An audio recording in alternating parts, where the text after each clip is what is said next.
Name's Travis Tanner. You're Travis Tanner? You heard of me? No. What happens when two top lawyers face off? When Harvey Specter and Travis Tanner clash, it's a battle of wits and strategies. Let's dive into the intense scenes between these legal powerhouses. Tanner walked in looking confused. He apologized, saying he thought he was in the wrong place. Mike asked if he was there for the Emerson Petroleum deposition. Tanner shook his head and explained he was actually an old friend of Harvey Specter, but had gotten a bit lost in the huge building. Mike, always ready to help, pointed him in the right direction, instructing him to go through the doors nearby, take the elevators up 2 floors, and take a right and walk down the hall where he would find Donna. Tanner expressed his relief and thanked Mike and introduced himself. Mike then introduced himself, saying it was nice to meet Tanner. Tanner responded with a friendly smile, saying it was a pleasure to meet Mike too.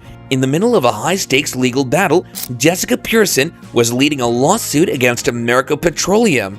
This oil giant was under fire for its old oil well site turned school, Apple Creek High, where an alarming 200 faculty and students had developed cancer, and tragically, some had even passed away. Kenny Verdasco, one of the plaintiffs, shared his heart-wrenching story during the deposition. After saving diligently during his army days, he and his family had moved to Apple Creek, New York. They bought a brownstone, planted a tomato garden, and enjoyed barbecues with neighbors. It was, as he put it, a dream come true until he was diagnosed with lung cancer.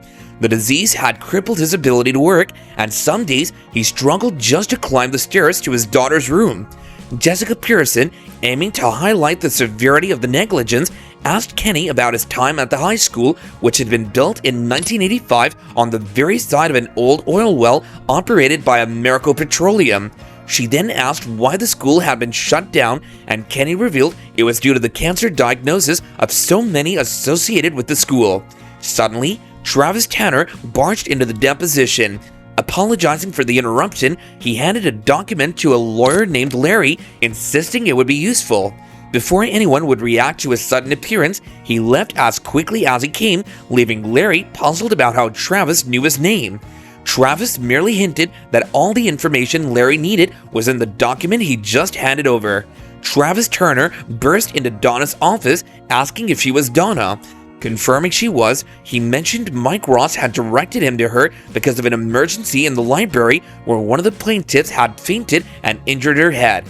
Donna, shocked and concerned, immediately said she would handle it. Next, Travis found himself in Harvey's office, but Harvey was quick to tell him he was in the wrong place. Travis, not fazed by the mix-up, complimented Harvey on making Kenny Verdasco a key figure in their class action lawsuit. Harvey, puzzled, admitted he didn't know who Kenny Verdasco was. Travis suggested Harvey better find out soon. Harvey, wanting to know who he was dealing with, threatened to call security unless Travis introduced himself. Travis calmed the situation by revealing his name and his position as a senior partner at Clyde McPhee, a law firm based in Boston.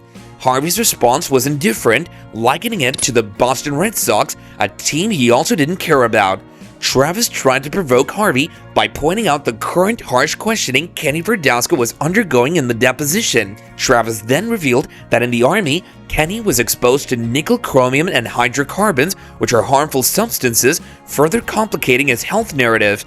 Kenny, in his deposition, explained that as an infantry soldier, he had little choice in the matter.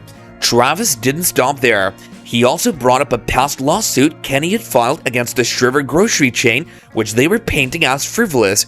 Kenny defended himself in the deposition, stating the lawsuit wasn't as frivolous as he had slipped and shattered his elbow. Back in Harvey's office, Harvey questioned Travis's purpose for being there instead of being at the deposition. Travis confessed he supplied all the detrimental information to the opposing lawyers, and he intended to ensure they would lose their jobs once the deposition concluded.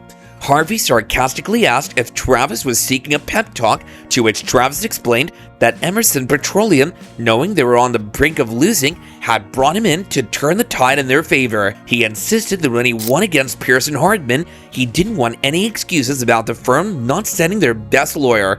Harvey assured Travis that Jessica Pearson was handling the case herself, implying she was the best they had. Travis, trying to rattle Harvey, mentioned Harvey's missed opportunity during his senior year due to a shoulder injury, comparing it to the current situation.